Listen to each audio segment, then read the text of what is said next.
Hi, I'm Donna Ray. And I'm Al Wadley. Welcome to our podcast, Feldenkrais for Life. In each episode, we will discuss ideas and experiences pertaining to the Feldenkrais Method. You're going to learn skills that will move pain to comfort, anxiety to ease, and we'll explore learning and how to spark creativity. To learn more about Donna, visit her site at donnaray.com. To find Al Wadley, go to achievingexcellence.com.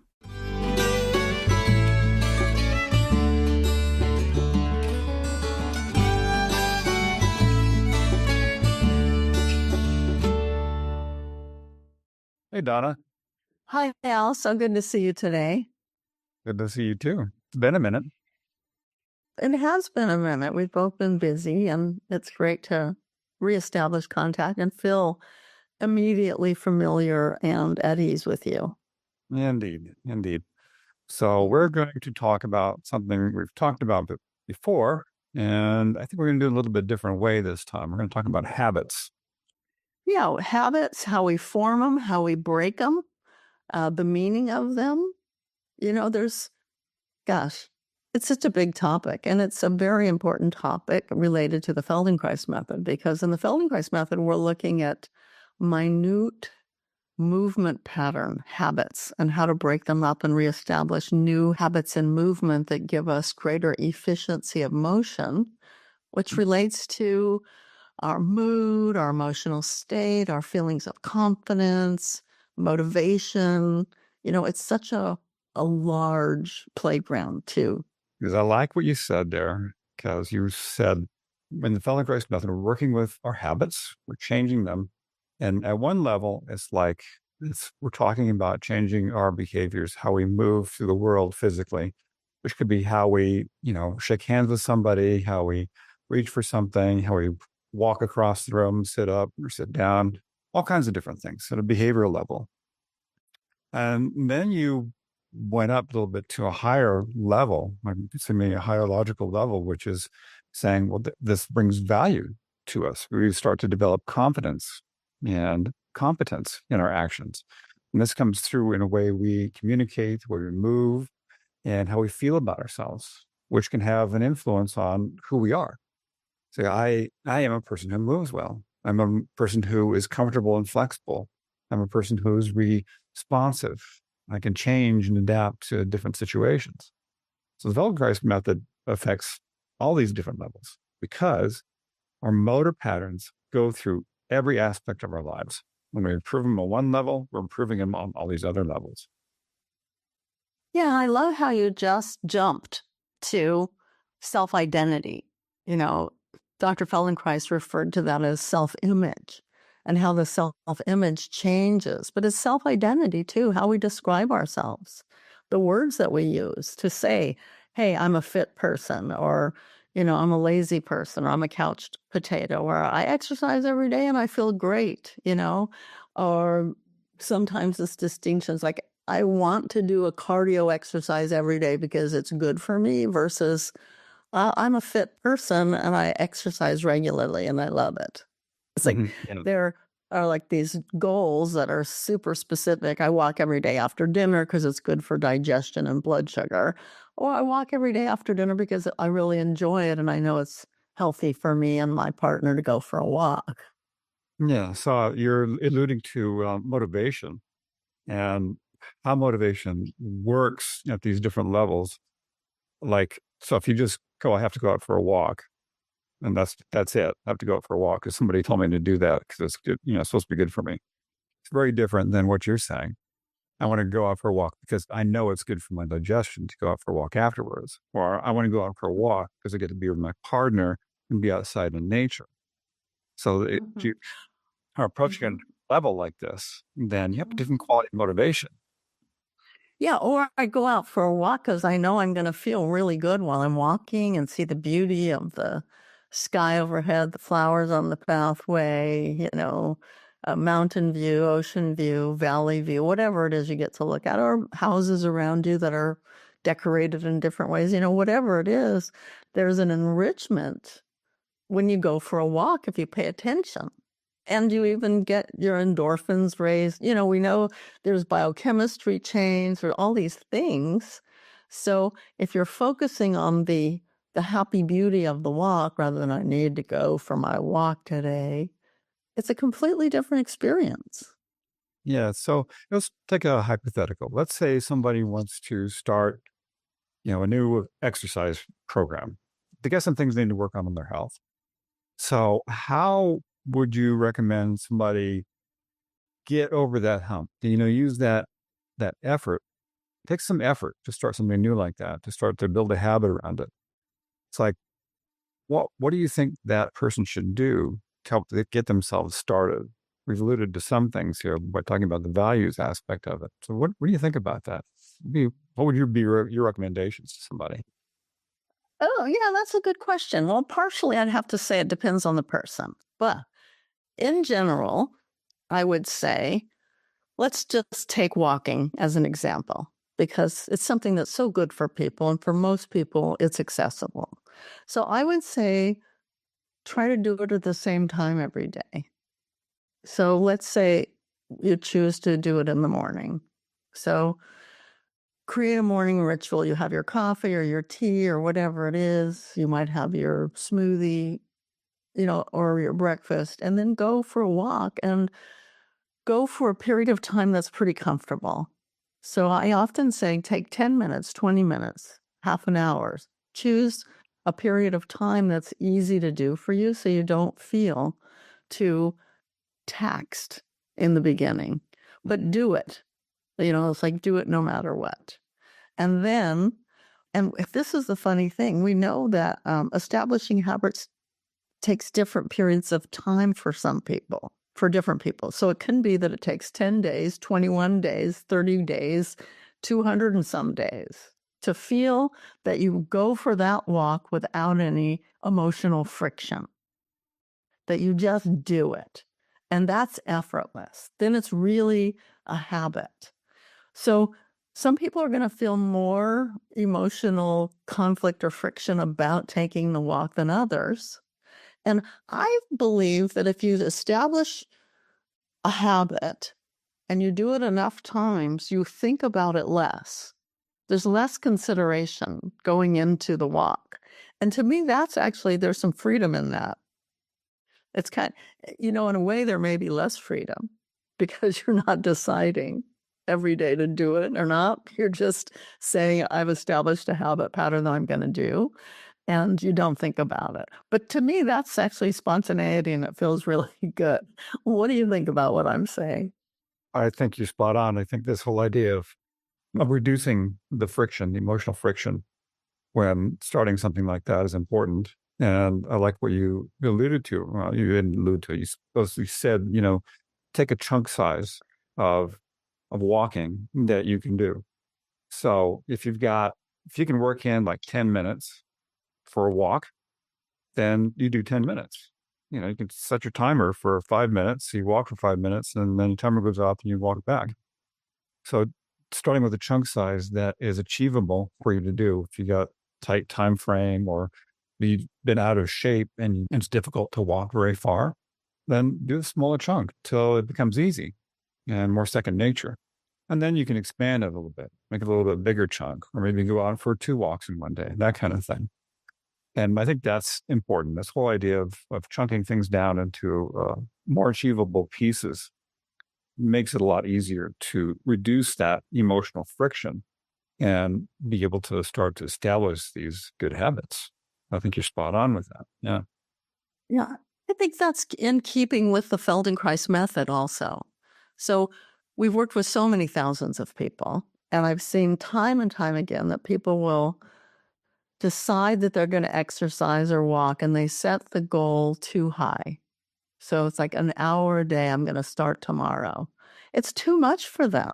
It's actually physically exhausting if they haven't been exercising.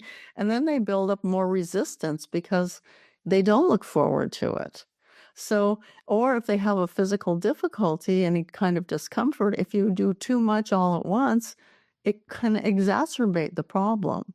So chunking it, like you said, and then adding a few minutes every day and seeing, in fact, for many people, that spontaneously happens. They want to keep going a little longer.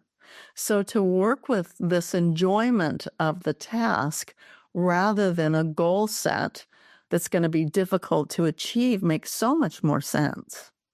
Oh, yeah. Yeah, totally. I agree. A lot of people, they do start out trying to do too much, and it's not pleasant. And then they kind of put themselves in position to fail at that. It's too big of a Yeah. too much effort. Then they end up, they're sore, they're tired, they feel defeated. And that doesn't foster motivation to do it again. So That's right. people do what we're talking about, do it in small chunks, small achievable pieces. You get rewarded from that, because when you do it in a small piece and you successfully complete it, so you do your 5-minute walk, your 10-minute walk, and you go, I did that. I feel good about that. It feels good to have done it. That's a reward. You get that nice dopamine, release, and you want to do it again. Next time you're thinking about going for a 10-minute walk, it's like, oh yeah, that you have a memory of that good feeling that you got last time you did it. You go, yeah, I want that again. I like that. So I keep moving towards it. I think that's part of it. Yeah. And then it becomes part of our identity. I take a walk nearly every day, you say to friends. Yeah, I walk almost every day. It's what I like to do it. It makes me feel good. And you have this association with that activity that becomes your identity. And it does make you a happier, more fit person. It does. It does.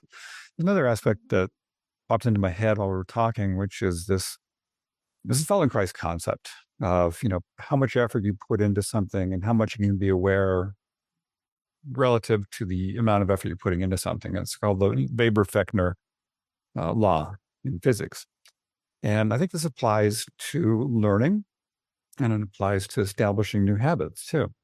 So I think awareness is a key part of being able to build new habits, to be able to sense yourself while you're doing it. So in sensing the world around you, if you're up for a walk, sensing yourself as you're moving, how different parts participate, sensing the world around you.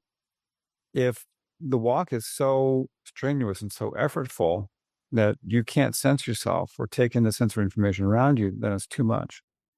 I think this is true for a lot of exercise that people do. So I started lifting weights a couple months ago, which I really enjoy doing.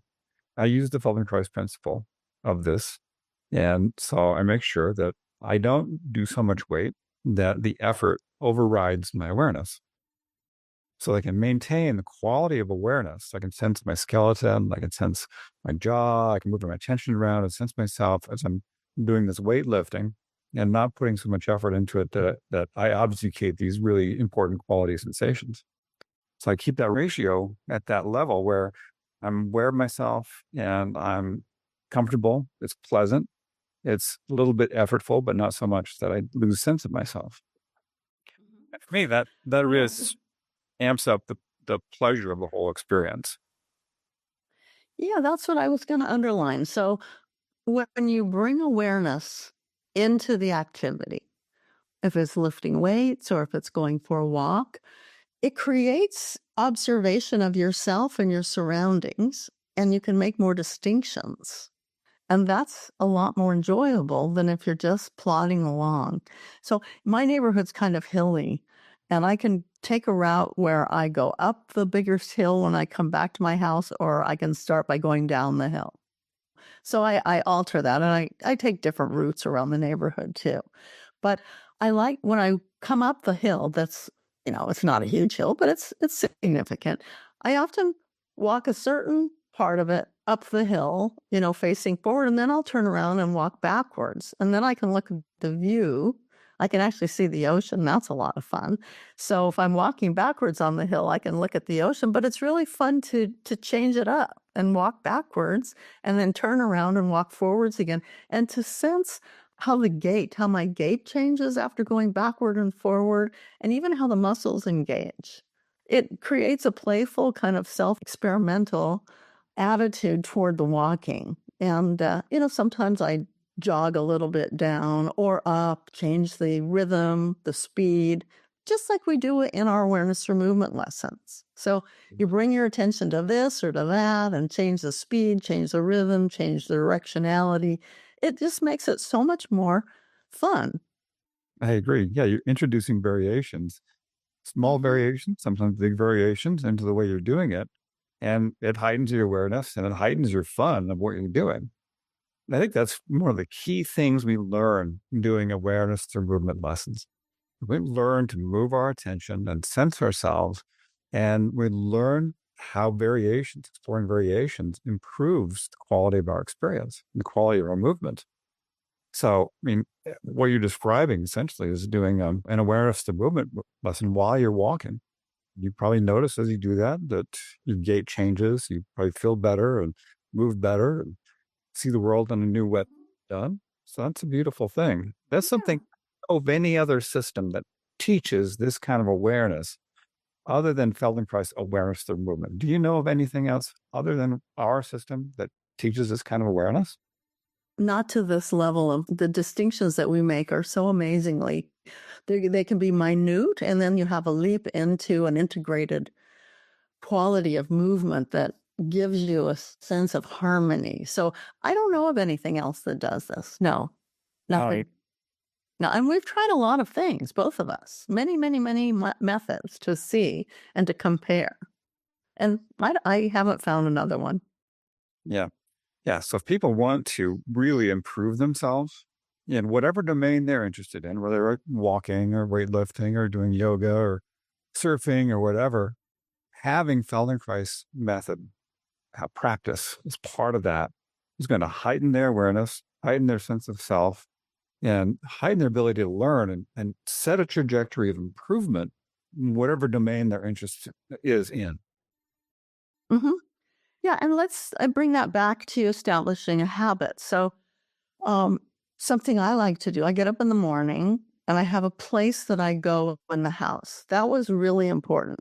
I could choose a few different places in my home where I could lie down and do awareness for movement, but I've got a nice cozy place. I got a new carpet.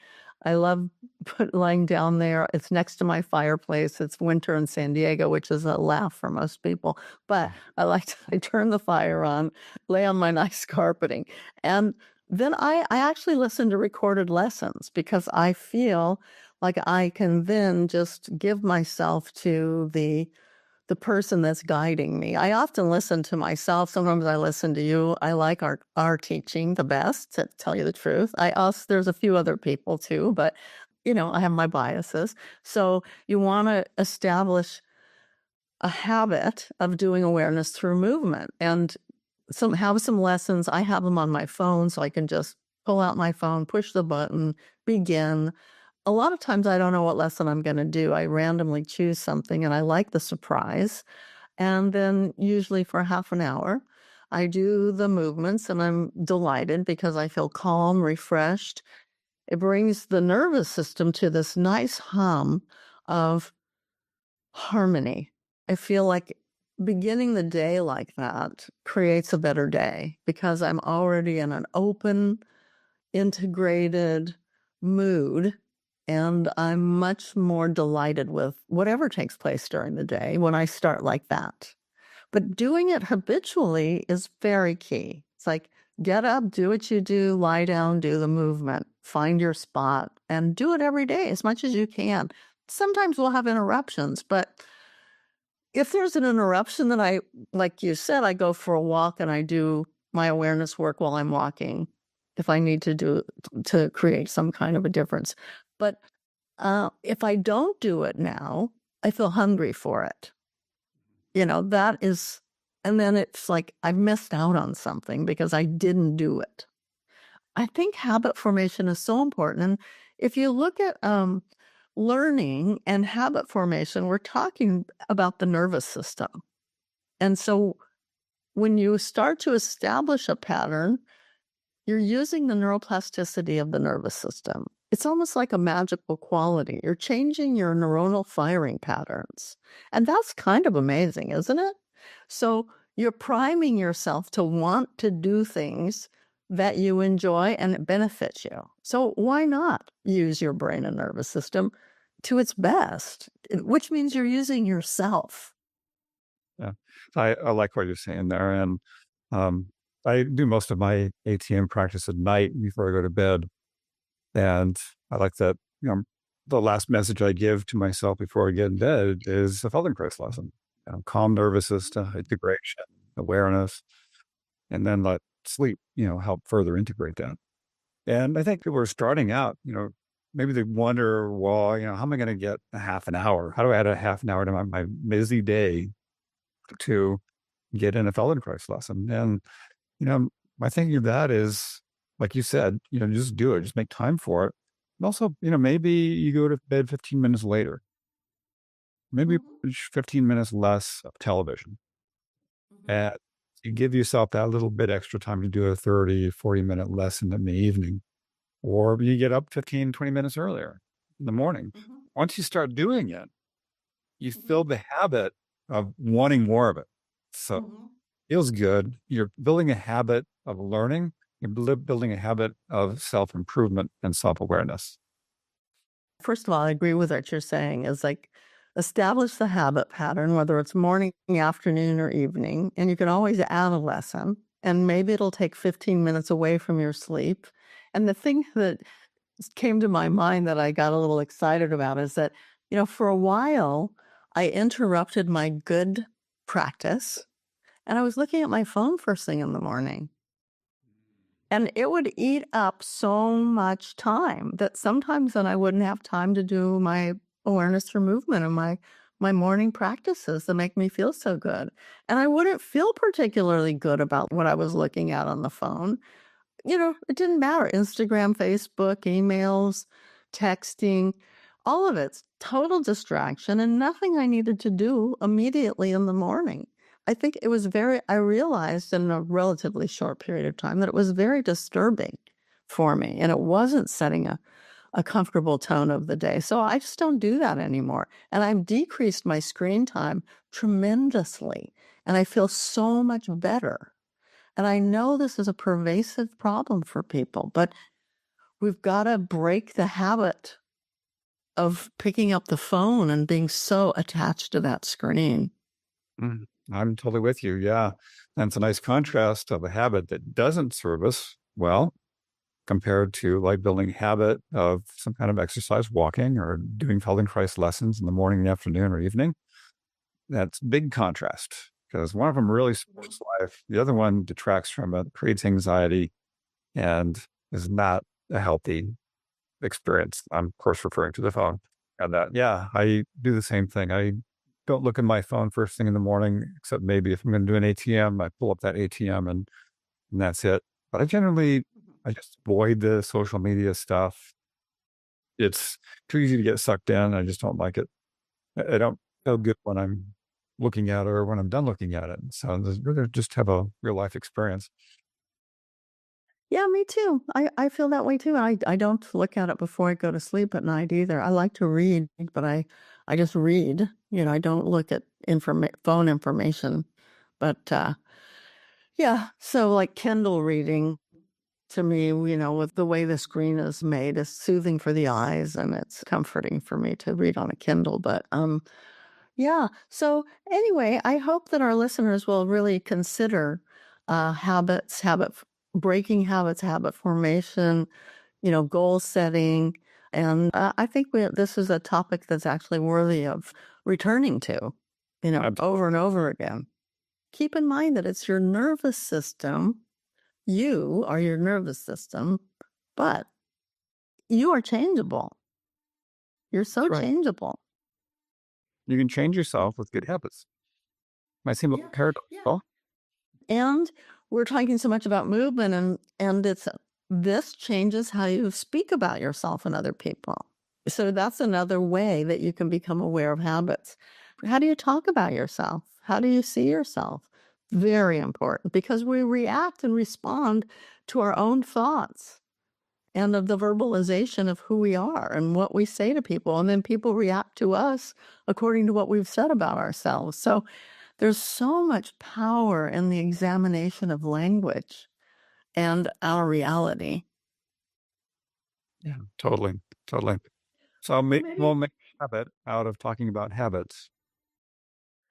Okay, listeners, be sure to go to our websites and get some of those awareness through movement lessons. You can go to achievingexcellence.com or donnaray.com and read more about the Feldenkrais method. There's a bunch of material on my website about history, explanation, and how it works. And Al's got tons of information for you too. Awesome. Thank you. Bye. Thank you. Bye.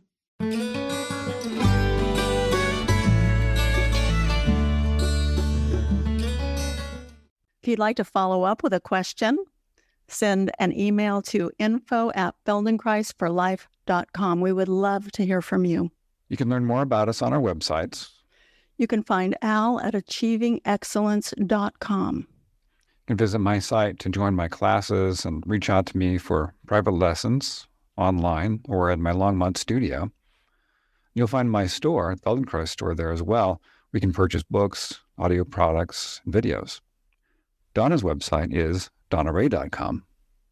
And if you visit my website, you'll find that I'm offering individual sessions, group classes in the Feldenkrais Method, mentoring groups, professional Feldenkrais training program information, and recorded lessons. Thank you again so much for joining us. I look forward to you hearing us next week. Bye now. Bye.